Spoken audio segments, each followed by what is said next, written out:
almost everything you need to know. Hello நண்பா, இந்தியாவில் ஒரு மிடில் கிளாஸ் டாக்ஸ் பேயர் அதாவது ஒரு ஜாபுக்கு போய் ஹார்ட் ஒர்க் பண்ணி கொஞ்சம் கொஞ்சமாக கரியரில் இம்ப்ரூவ் ஆகி ஒரு வருஷத்துக்கு 10 லட்ச ரூபாய்க்கு மேலே ஒருத்தர் சம்பாதிக்கிறாருன்னா அவர் அப்படி ஹார்ட் ஒர்க் பண்ணி சம்பாதிச்ச பணத்தில் கிட்டத்தட்ட 30 to 40% பணத்தை கவர்மெண்ட்டுக்கு டாக்ஸாக கொடுக்க தான் கஷ்டப்பட்டு சம்பாதிச்சுட்டு இருக்காரு. அதாவது ஒரு வருஷம் வேலைக்கு போனார்னா அதில் 3 to 4 மாதம் கவர்மெண்ட்டுக்காக தான் அவர் வேலை செய்கிறாரு. நம்ம முடியல, ஆனால் இதுதான் மிடில் கிளாஸ் சேலரிட் எம்ப்ளாயிஸோட நிலைமை. இது எவ்வளோ மோசமாக இருக்குன்னா, இப்போ நீங்களும் உங்கள் கிளாஸ்மேட்டும் சின்ன வயசுல இருந்தே ஒன்னா படிச்சுட்டு வரீங்க. நீங்க உங்க ஸ்கூலோட டாப்பர், ஆனா உங்க கிளாஸ்மேட் கிளாஸ்லயே 50th வருவான். நீங்க கஷ்டப்பட்டு படிச்சதுனால காலேஜ்லயே அதை கண்டினியூ பண்ணதுனால ஒரு மல்டிநேஷனல் கம்பெனில ஸ்டார்டிங்ல ஒரு 25,000 சேலரிக்கு ஜாயின் பண்ணிட்டு ஒரு 6 to 7 இயர்ஸ் கஷ்டப்பட்டு ஒர்க் பண்ணி இப்போ இந்தியாவில் மாசம் 90,000 earn பண்ற மாதிரி ஒரு நிலைமைக்கு வந்திருக்கீங்க. உங்க கிளாஸ்மேட் அந்த அளவுக்கு அகாடமிக்ஸ்ல நல்லா பெர்ஃபார்ம் பண்ணல, அதனால அவர் ஒரு டிரைவரா தான் வேலை செய்யறாரு. பட் துபாயில டிரைவரா வேலை செய்யறாரு. அங்க மாசத்துக்கு 80,000 சம்பாதிக்கிறாரு. துபாயில இந்தியாவை விட காஸ்ட் ஆஃப் லிவிங் அதிகமா இருந்தாலும் அது ஒரு இன்கம் டாக்ஸ் ஃப்ரீ கண்ட்ரியா இருக்கிறதுனால அவர் அந்த பணத்துல எந்த இன்கம் டாக்ஸும் கட்ட தேவையில்லை. நம்மளே இப்ப இன்கம் டாக்ஸ் கால்குலேட்டர் வெப்சைட்ல போயிட்டு ஆனுவல் இன்கம் 10,80,000 என்டர் பண்ணி பார்த்தா 50,000 ரூபாய் ஸ்டாண்டர்ட் டிடக்ஷன் போனாலும் நம்ம 1,26,360 rupees பே பண்ணணும்னு சொல்லுது. அது அப்ராக்சிமேட்டா மாசம் 10,500 ரூபாவா வரும். அதாவது உங்க மந்த்லி சேலரியோட 12% இருக்கும். ஸோ இந்த கால்குலேஷன் படி பார்த்தா உங்களுக்கு இங்க அதிகமான சேலரி கிடைச்சாலும் டெக்னிக்கலா ஒரு டாக்ஸ் ஃப்ரீ கண்ட்ரியில டிரைவரா இருக்க உங்க கிளாஸ்மேட்டை விட நீங்க கம்மியா தான் சம்பாதிச்சுட்டு இருக்கீங்க. சரி, இவ்வளோ டாக்ஸ் போதே, நம்ம இந்த மாதிரி டாக்ஸை வேஸ்டா கட்டிட்டு இருக்க கூடாது, நம்ம இந்தியாவில் என்னென்ன டாக்ஸ் சேவிங் ஆப்ஷன் இருக்குன்னு நீங்க எக்ஸ்ப்ளோர் பண்ண ஸ்டார்ட் பண்றீங்க.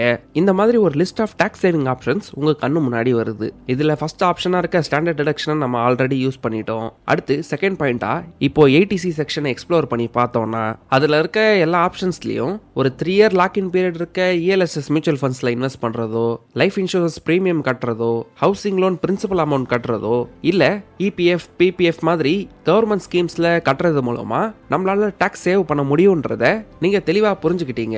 நீங்க யங்கான ஒரு பர்சனா இருக்கீங்கன்னா இந்த 1.5 லட்ச ரூபா லிமிட்டை பெஸ்ட் வேலை யூஸ் பண்றதுக்கு ஃபர்ஸ்ட் நீங்க ஒரு டேர்ம் லைஃப் இன்சூரன்ஸ் எடுத்துக்கிட்டு அதுல ஒரு 20,000 to 25,000 டிடக்ஷன்ஸை கவர் பண்றீங்கன்னா பேலன்ஸ் இருக்க அமௌண்ட்டை ஒரு யங்கான பர்சனா இருக்கீங்கன்னா நீங்க 3 year லாக்இன் பீரியட் இருக்க இஎல்எஸ்எஸ் ஃபண்ட்ஸ்ல இன்வெஸ்ட் பண்றது தான் உங்களுக்கு பெஸ்ட் ஆப்ஷனா இருக்கலாம். ஏன்னா 15 year லாக்இன் பீரியடோட லோ இன்ட்ரெஸ்ட் ரேட் கொடுக்குற கவர்மெண்ட் ஸ்கீம்ஸை விட மார்க்கெட் உங்களுக்கு யூஸ்வலா அதிகமான ரிட்டர்னை தான் கொடுக்கும். யங் ஏஜ்ல டாக்ஸ் சேவ் பண்றேன்னு பெரிய அமௌண்ட்டுக்கு ஹவுசிங் லோனை போட்டு இன்ட்ரெஸ்ட் கட்டிட்டு இருக்கிறத விட உங்க வெல்த்தை பில்ட் பண்றதுக்கு இது ஒரு பெஸ்ட் ஆப்ஷனா இருக்கலாம். லாஸ்ட் ஃபினான்ஷியல் இயர் முடியும் போது இந்த மாதிரி ஒரு இஎல்எஸ்எஸ் ஃபண்டை பர்சனலா எப்படி இன்வெஸ்ட் பண்றதுக்கு செலக்ட் பண்ணுவேன்ற விஷயத்தை நம்ம ஃபினான்ஸ் ஃப்ரைடேஸ் சேனல்ல ஷேர் பண்ணியிருந்தோம். ஸோ இஎல்எஸ்எஸ் பத்தி இன்னும் டீடைல்ஸ் தெரிஞ்சுக்கணும்னா இந்த வீடியோவை பார்த்து முடிச்சுட்டு அந்த வீடியோவை பாருங்க. அடுத்து தேர்ட் டிடக்ஷனா நீங்க செக்ஷன் 80DA யூஸ் பண்ணி ஹெல்த் இன்சூரன்ஸ்க்கு கிளைம் பண்ணலாம். இந்த காலத்துல மிடில் கிளாஸ் மக்கள் ஒரே ஒரு பெரிய மெடிக்கல் பில்லை ஃபேஸ் பண்ணிட்டா அவங்க ஏழையா மாறுறதுக்கு நிறைய சான்சஸ் இருக்கு. ஸோ டாக்ஸும் சேவ் பண்ணிட்டு அதே நேரத்தில்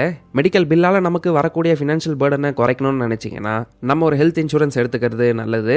இப்போ இந்த டேபிள் அப்சர்வ் பண்ணீங்கன்னா உங்களுக்கும் ஏஜ் 60க்கு கம்மியா இருக்கும்போது உங்களோட பேரண்ட்ஸ்க்கும் ஏஜ் 60க்கு கம்மியா இருக்கும்போது நமக்கு 25,000க்கும் நம்மளோட பேரண்ட்ஸ்க்கு 25,000க்கும் அதாவது டோட்டலா 50,000க்கு நம்ம 80D படி டிடக்ஷன்ஸை கிளைம் பண்ண முடியும். ஆனா அதுவே நமக்கு 60க்கு கம்மியாகும், ஆனா நம்மளோட பேரண்ட்ஸ்க்கு வயசு 60க்கு மேல இருந்ததுன்னா அந்த கேஸ்ல பேரண்ட்ஸ்க்கு மட்டும் செப்பரேட்டா 50,000 கவர் பண்ணி டோட்டலா 75,000 டிடக்ஷன்ஸ் கிளைம் பண்ண முடியும். ஸோ நம்ம இப்ப முன்னாடி பார்த்த 80C அண்ட் 80D செக்ஷனை நீங்க ப்ராப்பரா யூஸ் பண்ணணும்னு நினைச்சீங்கன்னா, அதுவும் மார்ச் மாசம் முடியறதுக்குள்ள டாக்ஸ் சேவிங் பண்ணணும்னு நினைச்சீங்கன்னா, நீங்க எங்காவும் உங்க ஃபேமிலியில நீங்க மட்டும்தான் சம்பாதிக்கிற மாதிரி ஒரு நிலைமையில இருக்கீங்கன்னா 80C செக்ஷனை பெஸ்டா யூஸ் பண்ணிக்கிறதுக்கு ஒரு டேர்ம் லைஃப் இன்சூரன்ஸ் எடுத்துக்கோங்க. ஏன்னா இன்கேஸ் ஏதாவது அன்பார்ச்சுனேட்டா நடந்து நம்ம இந்த உலகத்தை விட்டு போயிட்டோம்னா இந்த இன்சூரன்ஸ் தான் கம்மியான பிரீமியம் அமௌண்ட்ல நம்மளோட லைஃப் டைம் இன்கம் கவர் பண்ற அளவுக்கு ஒரு கவரேஜை கொடுக்குது.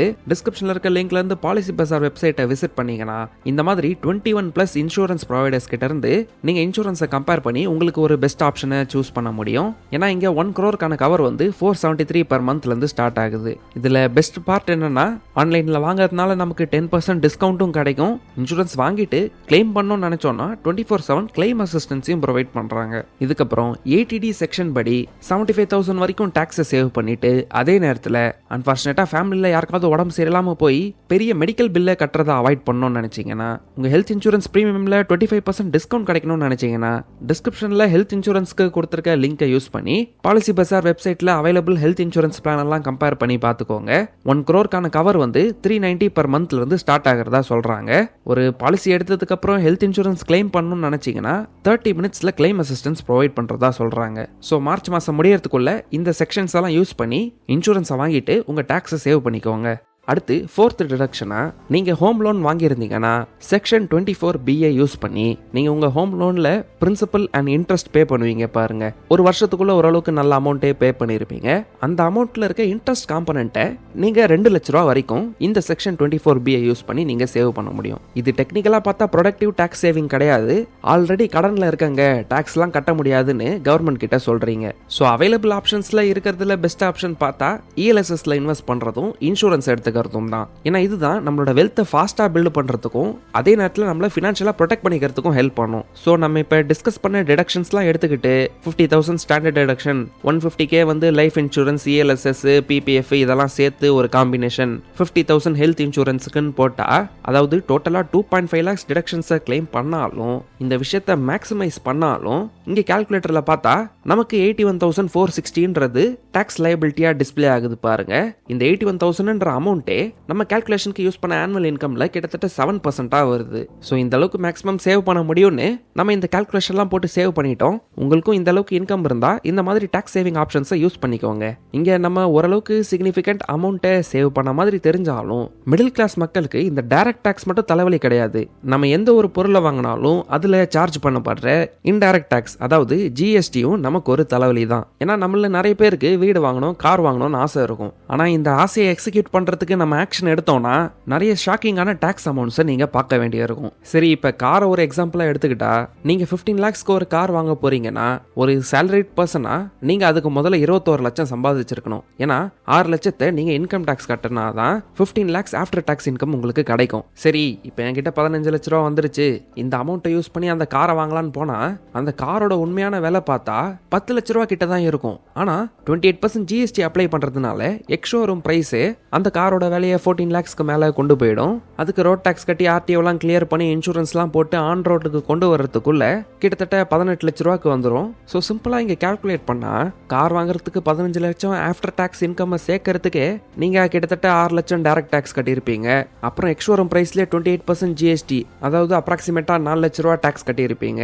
அடுத்து ரோட் டாக்ஸ், RTO, இன்சூரன்ஸ்லாம் கட்டி அந்த காரை ஆன் ரோடுக்கு கொண்டு வர்றதுக்கு ஒரு அடிஷனல் 18% கட்டி, அதாவது 3 lakhsக்கு மேலே செலவு பண்ணி ஒரு காரை வாங்குறதுக்கு கிட்டத்தட்ட இன்னொரு கார் வாங்குற அளவுக்கு டாக்ஸுக்கு மட்டும் பணத்தை செலவு பண்ணியிருக்கோம். ஆனால் நீங்கள் ஒரு சேலரிட் பர்சனா இல்லாமல் பிஸ்னஸ் பர்சனா இருந்தீங்கன்னா காரை வாங்குறதுக்கு எக்ஸ்ஷோரூம் பிரைஸில் 4 லட்ச ரூபா கொடுத்தோம் பாருங்க.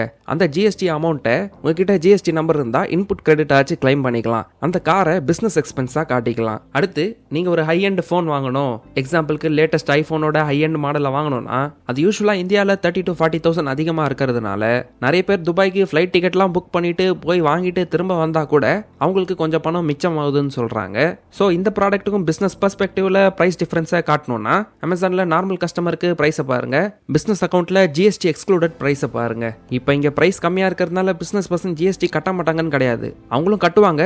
பட் அவங்களுக்கு இன்கம் வரும்போது சார்ஜ் பண்ற GSTல அந்த அமௌண்ட்டை அட்ஜஸ்ட் பண்ணிப்பாங்க. இந்த பர்ச்சேசஸையும் எக்ஸ்பென்சஸா காட்டி ஃபைனல் டாக்ஸ் அமௌண்ட்டை கம்மியா கட்டுவாங்க. ஆனா ஒரு நார்மல் கஸ்டமருக்கு டைரக்ட் டாக்ஸும் அதிகமா இருக்கு, இன்டைரக்ட் டாக்ஸும் அதிகமா இருக்கு. இந்த எக்ஸாம்பிள்ஸை நம்ம வருஷத்துக்கு 10 lakhsக்கு மேலே ஏர்ன் பண்ணுற எம்ப்ளாயி வச்சு தான் நம்ம கன்சிடர் பண்ணுறோம். கார்பரேட் கரியரில் ரொம்ப வருஷம் கஷ்டப்பட்டு 15 லட்சம் 20 லட்சம்னு ஒரு மிடில் ஏஜ் குரூப்பில் ஏர்ன் பண்ணுற எம்ப்ளாயியை பற்றி நினச்சி பாருங்க. சிஸ்டமோட தப்பான சைடில் ஒர்க் பண்ணுறதுனால அவங்க பண்ணுற ஹார்ட் ஒர்க்கில் 3 to 4 மாதம் வெறும் கவர்மெண்ட்டுக்கு ஃப்ரீயாக வேலை செய்கிற மாதிரி போயிடுது. ஆனால் நம்ம கவர்மெண்ட்டையும் தப்பு சொல்ல முடியாது. ஏன்னா டெவலப்டு கண்ட்ரீஸ்லாம் மொத்த பாப்புலேஷனில் 70% பீப்புள் டேக்ஸ் கட்டிட்டு இருக்காங்க. நம்ம ஊரில் மொத்த பாப்புலேஷனில் வெறும் 5 to 7% பாப்புலேஷன் தான் இன்கம் டேக்ஸே ஃபைல் பண்ணுறாங்க. பண்ணியிருக்காங்க. ஸோ நீங்கள் அதிகமான டேக்ஸ் ப்ராக்கெட்டில் வரீங்களோ இல்லையோ, அட்லீஸ்ட் இன்கம் டேக்ஸ் யாச்சும் ஃபைல் பண்ணி உங்கள் ஃபினான்சஸை பற்றி ஒரு நல்ல ரெக்கார்டை மெயின்டைன் பண்ணிட்டு வாங்க. உங்கள் ஃபினான்ஷியல் ரெக்கார்ட்ஸை சரியாக மெயின்டைன் பண்ணீங்கன்னா, ஃபினான்ஸ் விஷயத்தில் டிசிப்ளினை மெயின்டைன் பண்ணீங்கன்னா, உங்களுக்கு ஃபியூச்சரில் லோன் மாதிரி ஏதாவது ஃபினான்ஷியல் ப்ராடக்ட்ஸ் தேவைப்படுதுன்னா அதெல்லாம் ஈஸியாக கிடைக்க நிறைய சான்ஸ் இருக்குது. ஸோ இதுக்கெல்லாம் சொல்யூஷன் என்னன்னு கேட்டிங்கன்னா, முடிஞ்ச அளவுக்கு ஒரு ஸ்டேஜுக்கு அப்புறமா ஒரு ஆண்டர்பிரனராக மாறி மற்றவங்களுக்கு ஜாப் ஆப்பர்ச்சுனிட்டிஸை ப்ரொவைட் பண்ண பாருங்க. ஏன்னா நீங்கள் ஒரு ஜாப் ப்ரொவைடராக இருக்கும்போது உங்கள் பிஸ்னஸ் மூலமாக ஒரு 25 லட்சம் சம்பாதிச்சா கூட உங்களுக்கு ஃபோனு, கம்ப்யூட்டரு, காரு இந்த மாதிரி பொருள்லாம் வாங்கும்போது அதெல்லாம் பிஸ்னஸ் எக்ஸ்பென்ஸ்னு காட்டி ஜிஎஸ்டியில் இன்புட் கிரெடிட்டை கிளைம் பண்ணி இன்டைரக்ட் டேக்ஸை சேவ் பண்ண முடியும். உங்கள் அம்மா, சிஸ்டரு, சொந்தக்காரங்கன்னு இவங்க எல்லாரையும் ஆக்சுவல் பிஸ்னஸ் ப்ராசஸ்க்கு வேலைக்கு எடுத்து அவங்களுக்கு சம்பளமும் போட முடியும். உங்களுக்கும் கம்பெனி மூலமாக சேலரியும் எடுத்துக்க முடியும். எல்லாரோட சேலரியும் அதிகமான இன்கம் டேக்ஸ் ப்ராக்கெட்டுக்குள்ளே போகாமல் மெயின்டைன் பண்ணி லீகலாக நிறைய டேக்ஸ் அமௌண்ட்டை சேவ் பண்ண முடியும். அதே நேரத்தில் நீங்கள் பிஸ்னஸ்க்கு வாங்கின எக்யூப்மெண்ட்ஸ், லேப்டாப்பு, பைக்கு, காருன்னு இந்த மாதிரி பொருட்களுக்கெல்லாம் நீங்கள் டெப்ரிசியேஷனும் கிளைம் பண்ண முடியும். பொருள் பழசாயிடுச்சு, அதோட வேல்யூ குறைஞ்சிருச்சுன்னு அதுக்கெல்லாம் டேக்ஸை டிடக்ட் பண்ண முடியும். இல்லை சிம்பிளாக நிறைய ஏர்ன் பண்ணுறீங்க, அதை சேவ் பண்ண ஏதாவது வழி இருக்கான்னு யோசிச்சிங்கன்னா அக்ரிகல்ச்சர் லேண்டை வாங்கி போட்டு உங்களே ஒரு ஃபார்மர் விவசாயின்னு சொல்லிக்கோங்க. ஏன்னா நிறைய பாலிவுட் செலிபிரிட்டிஸ்லாம், அமிதாப் பச்சன், ஷாருக் கான் பொண்ணு, இவங்கெல்லாம் நிறைய விவசாய லேண்டை வாங்கிட்டு அவங்களே ஃபார்மர்னு சொல்லிக்கிறாங்க. ஈவன் MS தோனி கூட இப்போ ஒரு ஃபார்மர் தான். ஏன் தெரியுமா? இந்தியாவோட tax section 10(1) and section 2(1)A படி அக்ரிகல்ச்சரல் இன்கம்ல எந்த டாக்ஸும் கிடையாது. ஈவன் உங்களுக்கு ரொம்ப பெரிய அக்ரிகல்ச்சரல் லேண்ட் இருக்கு, ஆனால் அதில் பெரிய ஃபார்ம் ஹவுஸ் இருக்கு, அதை நீங்கள் ரெசார்ட் மாதிரி ரெண்ட்டுக்கு விட்டு ஏர்ன் பண்ணிட்டு இருந்தாலும் ஆன் பேப்பரில் அது வந்து அக்ரிகல்ச்சரல் லேண்டுன்னு தான் இருந்ததுன்னா அதுலேருந்து வர ரெண்டல் இன்கம், அக்ரிகல்ச்சரல் இன்கம், அப்புறம் அந்த அக்ரிகல்ச்சரல் லேண்டை விற்று இன்னொரு புது அக்ரிகல்ச்சரல் லேண்டை வாங்கினா கூட டாக்ஸ் எக்ஸ்டென்ஷன் கிடைக்கும். இதனால தான் செலிபிரிட்டிஸ் அண்ட் கார்பரேட்ஸ்லாம் இந்த மாதிரி பெரிய பெரிய அக்ரிகல்ச்சரல் லேண்டை வாங்கி அதில் ஃபார்ம் ஹவுஸ், ரெசார்ட், ஹோம் ஸ்டேன்னு ரெடி பண்ணி நல்ல டாக்ஸ் ஃப்ரீ இன்கம் ஏர்ன் பண்ணிட்டு இருக்காங்க. ஸோ அதிகமான இன்கம் இருக்குன்னா இந்த செலிபிரிட்டிஸ் பண்ணுற மாதிரி கூட ஸ்மார்ட்டாக டாக்ஸை சேவ் பண்ணிக்கோங்க. ஸோ ஃபைனலாக இந்த வீடியோ ஒரு சம்மரியாக பார்க்கணும்னா, ஃபர்ஸ்ட் ஒரு இண்டிவிஜுவலுக்கு எப்படி இன்கம் டாக்ஸ் சார்ஜ் பண்ணுவாங்க, செக்ஷன் 80C யூஸ் பண்ணி எப்படி டேர்ம் இன்சூரன்ஸ், ELSS இல்லை மற்ற கவர்மெண்ட் இன்ஸ்ட்ருமெண்ட்ஸை யூஸ் பண்ணி நம்ம டேக்ஸை சேவ் பண்ணலான்னு கற்றுக்கிட்டோம். 80D யூஸ் பண்ணி எப்படி ஒரு ஹெல்த் இன்சூரன்ஸ் எடுத்துக்கிட்டு 75,000 வரைக்கும் டேக்ஸை சேவ் பண்ணலான்னு பார்த்தோம். அப்புறம் நமக்கு ஹோம் லோன் இருந்தால் செக்ஷன் 24B யூஸ் பண்ணி எப்படி இன்ட்ரெஸ்ட்டுக்கு கட்டின காசெல்லாம் டிடக்ட் பண்ணலான்னு பார்த்துருந்தோம். இந்த எல்லா செக்ஷன்ஸையும் யூஸ் பண்ணி நம்ம இண்டிவிஜுவல் டைரக்ட் டேக்ஸை, அதாவது இன்கம் டேக்ஸை ஆப்டிமைஸ் பண்ண கற்றுக்கிட்டோம். அதே மாதிரி இன்டைரக்ட் டேக்ஸை சேவ் பண்ணுறதுக்கு காரு, ஃபோனு, எந்த ஒரு எக்யூப்மெண்ட் வாங்கினாலும் இல்லை எந்த ஒரு டிராவல் எக்ஸ்பீரியன்ஸ் நம்ம பண்ணாலும் முடிஞ்சா நம்மளோட பிசினஸ் வழியா ஜிஎஸ்டி நம்பரை யூஸ் பண்ணி அதை ஒரு பிசினஸ் எக்ஸ்பென்ஸா காட்டினா நமக்கு அதிகமான இன்கம் இருந்தாலும் அதை பிசினஸ் எக்ஸ்பென்சஸாகவும் எம்ப்ளாயி எக்ஸ்பென்சஸாகவும் காட்டி நம்மளோட ஃபேமிலிக்குள்ளேயே அந்த பணத்தை இன்கமா போக வைக்க முடியும். லீகலா டாக்ஸ் சேவ் பண்ண முடியும்னு புரிஞ்சுக்கிட்டோம். ஃபைனலா செலிபிரிட்டிஸ் வந்து அவங்களுக்கு அதிகமா இன்கம் இருக்கிறப்ப எப்படி நிறைய அக்ரிகல்ச்சரல் லேண்டை வாங்கி அவங்களே ஃபார்மர்னு சொல்லிக்கிட்டு நிறைய டாக்ஸை சேவ் பண்றாங்கன்னு புரிஞ்சுக்கிட்டோம். ஸோ உங்களுக்கு இந்த இன்ஃபர்மேஷன்லாம் யூஸ்ஃபுல்லா இருந்திருக்கும்னு நினைக்கிறேன். உங்களுக்கு இந்த வீடியோ பிடிச்சிருந்தா லைக் பண்ணுங்க, கமெண்ட் பண்ணுங்க, உங்க ஃப்ரெண்ட்ஸ் அண்ட் ஃபேமிலியோட ஷேர் பண்ணுங்க. 80C அண்ட் 80D செக்ஷனை யூஸ் பண்ணி இன்சூரன்ஸ் மூலமா டாக்ஸை சேவ் பண்ணணும்னு நினைச்சீங்கன்னா டிஸ்கிரிப்ஷன்ல இருக்க லிங்க்ல இருந்து பாலிசி பஜாரோட வெப்சைட்டை விசிட் பண்ணி உங்களுக்கு தேவைப்படுற இன்சூரன்ஸை செலக்ட் பண்ணிக்கோங்க. நம்ம முன்னாடி டிஸ்கஸ் பண்ண மாதிரி அந்த ப்ராக்டிக்கலான ELSS ஃபண்டை செலக்ட் பண்ற வீடியோ இல்ல லைஃப் அண்ட் ஹெல்த் இன்சூரன்ஸை பத்தி கம்ப்ளீட் கைடை தெரிஞ்சுக்கணும்னு நினைச்சீங்கன்னா இப்போ ஸ்கிரீன்ல தெரியுற வீடியோஸை கிளிக் பண்ணி பாருங்க. சேனலுக்கு இன்னும் சப்ஸ்கிரைப் பண்ணலாம், சப்ஸ்கிரைப் பண்ணிட்டு அந்த பெல் ஐக்கானை கிளிக் பண்ணுங்க. எங்களை இன்ஸ்டாகிராம் அண்ட் டெலிகிராம்லயும் ஃபாலோ பண்ணுங்க. கடைசியா தேங்க்யூ ஃபார் வாட்சிங்.